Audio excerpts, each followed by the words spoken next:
Audio description, I like to describe it as the visual made verbal.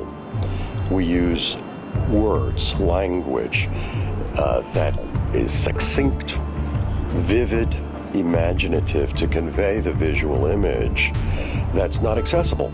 Audio description obviously is an assistive technology for people who are blind, but it's also can be very important for people who are sighted in India and in other parts of the world.